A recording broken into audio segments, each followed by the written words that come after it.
इस जीवन में आपका कोई पार्टनर, कोई पति या पत्नी आपको बहुत तकलीफ दे रहा है और आप कहते हो हे भगवान मुझे कैसे भी करके छुटकारा दिला दे। तो याद रखिए वो कैसे भी करके छुटकारा आपके लिए वो एक परीक्षा की तरह चुना गया है। उस व्यक्ति को, वही व्यक्ति आपके लिए चुना गया है जो आपके लिए जरूरी है, जो आपकी ग्रोथ के लिए जरूरी है, क्योंकि जिस चीज से आप भागोगे वही चीज आपको मिलेगी।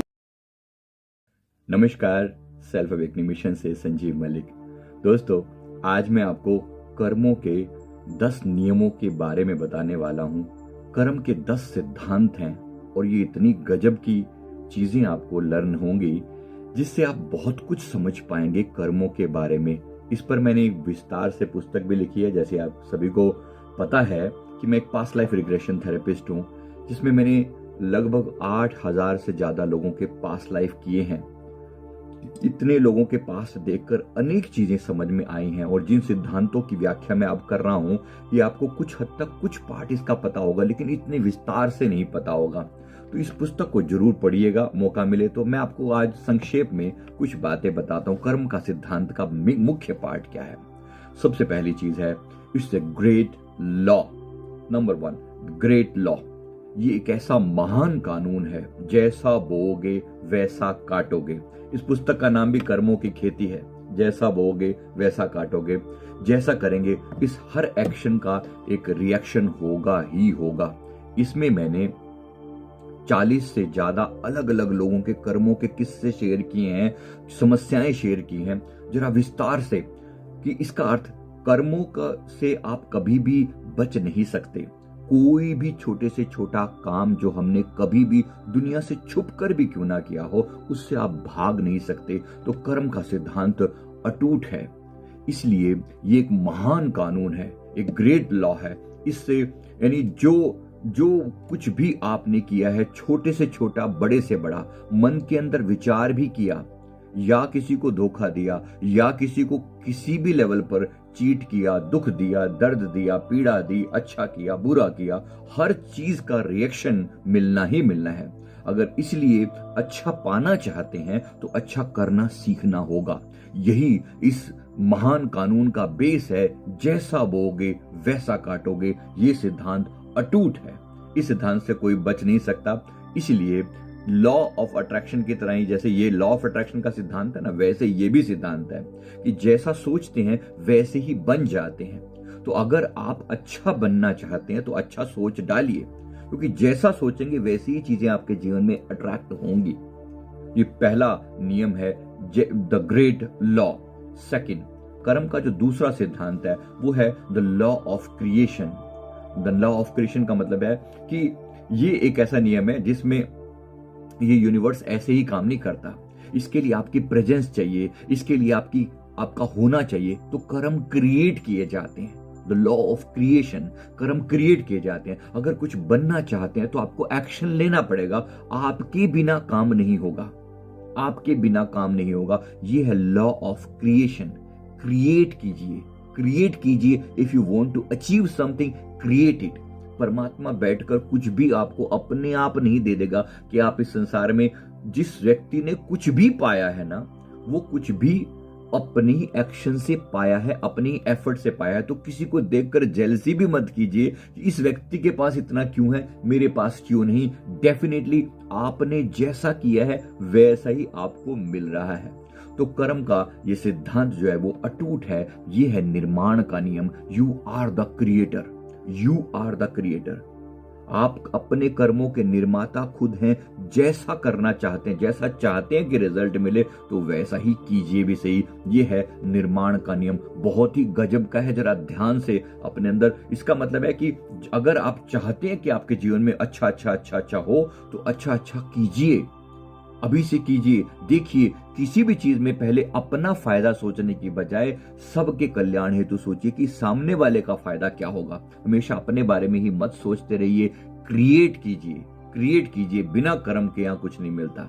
नंबर जो तीसरा नियम है वो है नम्रता का नियम, law of humility. Law of humility का मतलब यह है कि कर्म के सिद्धांत में यह बिल्कुल अटूट बात है कि अगर आप किसी भी चीज को स्वीकार करने से इनकार करते हैं, वो आपके लिए जारी रहेगा। इसका मतलब क्या है? इसका मतलब है कि जैसे मान लीजिए इस जीवन में आपका कोई पार्टनर, कोई पति या पत्नी आपको बहुत तकलीफ दे रहा है और आप कहते हो हे भगवान मुझे कैसे भी करके छुटकारा दिला दे। तो याद रखिए वो कैसे भी करके छुटकारा आपके लिए वो एक परीक्षा की तरह चुना गया है। उस व्यक्ति को, वही व्यक्ति आपके लिए चुना गया है जो आपके लिए जरूरी है, जो आपकी ग्रोथ के लिए जरूरी है। क्योंकि जिस चीज से आप भागोगे वही चीज आपको मिलेगी, आपको उसे स्वीकार करना ही पड़ेगा। This is the law of humility. Humble हो जाइए, नम्रतापूर्वक उसे स्वीकार कर लीजिए। यानी अगर आप किसी भी चीज से भागोगे वो चीज आपके जीवन में बार बार आएगी। अगर इस बार इस पति को स्वीकार नहीं किया तो फिर कहीं ना कहीं इस जैसे पति को स्वीकार करना पड़ेगा, इसे स्वीकार करना ही पड़ेगा।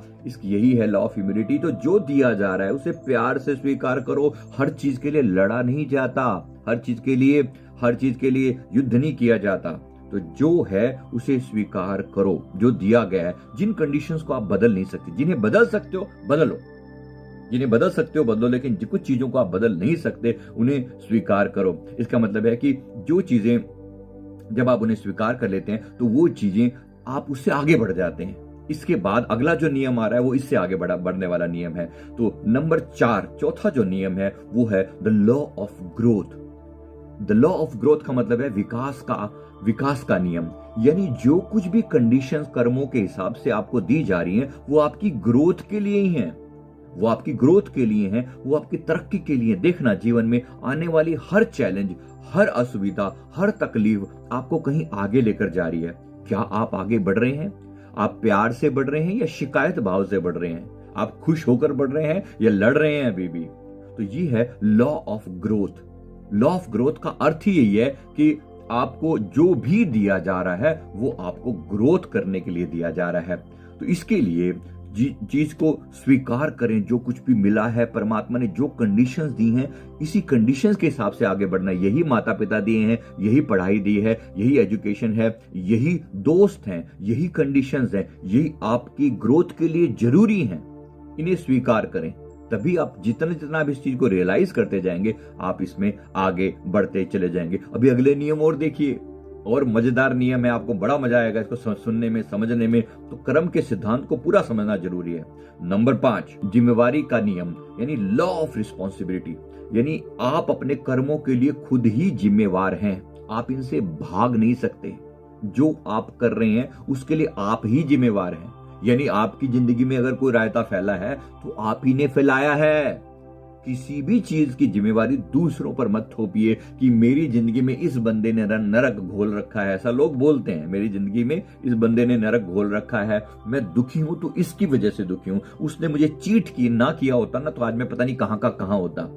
याद रखिए जीवन में जो भी हरकत आपके साथ हो रही है उसके लिए आप जिम्मेवार हैं। You are responsible. कैसे भी करके इस बात को स्वीकार करिए, प्यार से मानिए या थोड़ी पिटाई होके मान जाएंगे, मानना तो है। यानी जो कुछ भी हो रहा है टेक रिस्पॉन्सिबिलिटी। जो आपके जीवन में हो रहा है वो किसी और के द्वारा नहीं है, आप ही ने किसी चीज को अट्रैक्ट किया है। मैं माफी चाहता हूं जब लोग पूछते हैं ना बुरी घटनाओं को हम क्यों अट्रैक्ट करते हैं, हम क्यों अट्रैक्ट करते हैं, मैं किसी डर को क्यों अट्रैक्ट करूंगा, मैं क्यों चाहूंगा कि मेरा नुकसान हो। लेकिन मैंने हरकतें अगर ऐसी कर रखी है, मैंने अगर किसी का नुकसान किया है, किसी को तकलीफ दी है, किसी को ऐसी पीड़ा दी है, तो डेफिनेटली मैंने पीड़ा को इनवाइट किया है अपने जीवन में, जाने या अनजाने में मैंने पीड़ा को इनवाइट किया। And we all are connected, we all are connected. इसको दी हुई पीड़ा वैसी की वैसी लौट के आएगी, जैसी दी वैसे ही लौट के आएगी, जितनी दी उतनी लौट के आएगी, थोड़ा सा ब्याज और लग जाएगा। तो इसको अच्छे से याद रखिए, ये है लॉ ऑफ, ये जो नियम है, ये नियम है अपने आप को स्वीकार करने का नियम। ये है कर्म का सिद्धांत। कर्म का छठा जो सिद्धांत है वो है कनेक्शन का नियम। कनेक्शन का नियम का मतलब है द लॉ ऑफ कनेक्शन। इसका मतलब है कि हम सब आपस में जुड़े हैं, हम सब आपस में जुड़े। यानी अगर मैं आपके प्रति बुरा करता हूं तो वैसा ही बुरा मेरे साथ होने वाला है, हम अलग नहीं है।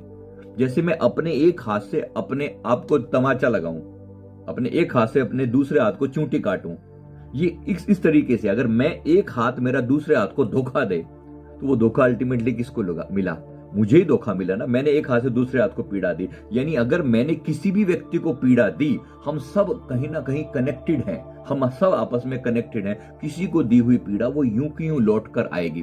We all are connected. इसमें एक और चीज भी मैं ऐड करना चाह रहा हूं इसमें मैंने बहुत सारी चीजें बताएंगे कि कुछ ऐसी बातें भी होती हैं इस बुक में, जैसे जैसे अगर आपके जीवन में आपने कोई ऐसा कर्म नहीं किया जिसके कारण आपको लगता है कि ये पर्टिकुलर, ये जो मतलब किसी व्यक्ति का आपने बुरा किया, आपने किसी व्यक्ति को जान से मार दिया या उसका पैसे ले लिए और उसके बाद वो व्यक्ति आपके जीवन से दूर चला गया।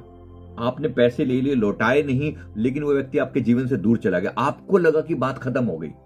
ये बात खत्म नहीं हुई है। We all are connected. ये जो आपने दिया, आपने इसको पैसा दिया, ये पैसा आपसे लिया जाएगा, और आपने बैड इंटेंशन से उसके पैसे मारे तो आपसे लिया जाएगा। ये व्यक्ति नहीं लेगा तो कोई और लेगा। We all are connected. ये है लॉ ऑफ कनेक्शन। हम सब आपस में जुड़े हैं। यहां दी हुई तकलीफ वहां से वापस आएगी, यहां दी हुई तकलीफ घूम के यहां से आएगी, यहां दिया हुआ सच, यहां दी की हुई अच्छाई घूम के कहीं ना कहीं से वापस आएगी। We all are connected. चाहे हम माने या ना माने, हम कनेक्टेड हैं।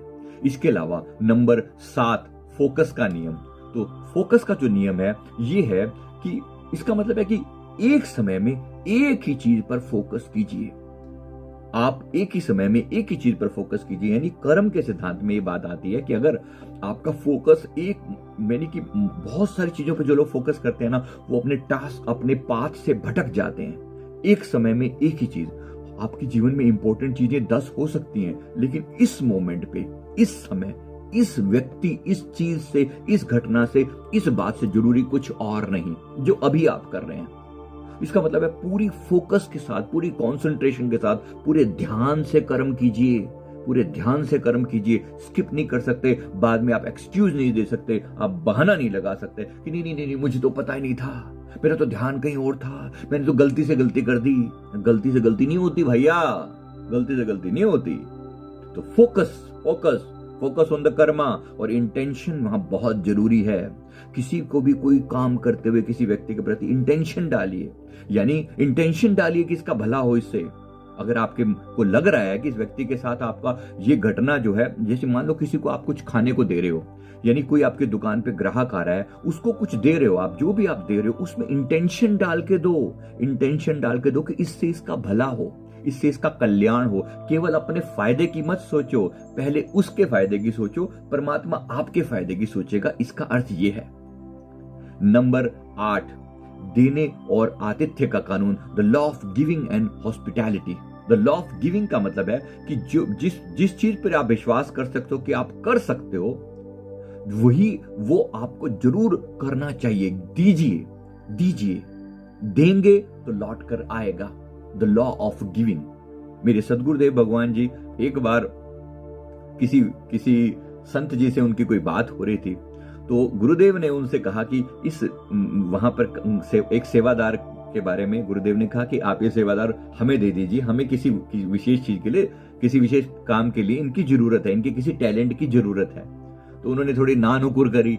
तो मेरे सदगुरुदेव भगवान जी ने उन्हें फरमाया कि संत जी, पहले देना सीखो, जो दोगे वैसा ही लौट के आएगा। पहले आपको देना सीखना है, देना सीखना है। इससे पहले कि आप कुछ मांगे, इससे पहले कि परमात्मा के आगे कोई भी प्रार्थना करें कि प्रभु मुझे ये दे दो, मुझे ये चाहिए, मुझे वो चाहिए, पहले आप देना सीखो। पहले आप अपनी तरफ से कुछ दो। जितना आपके पास है उतना दो। कई लोग जब कहते हैं मेरे पास पैसे की कमी है, मैं उनको कहता हूं कि पैसे की ही कमी है ना, तो पैसा ही दो। कहते पैसे की कमी है, पैसा कैसे दो? जितना है उतना दो। आज आप 100 रुपए कमाते हो ना, 100 रुपए में से मान लो सिर्फ 1 रुपए आप दे रहे हो, दो। 1 रुपया तो दो, कम से कम 1 रुपया दोगे। कल को 500 कमाने के लायक भी बनोगे तो 5 रुपए दे देना। जब 1000 कमाने लायक बनोगे तो 10 रुपए दे देना। लेकिन 1 रुपया तो दो। पहले शुरुआत आपके देने से होगी। जो दोगे वैसा ही आएगा। तो शुरुआत अपने देने से होगी। लोगों पर लेने पर की बात ना करके वो देने की बात करो।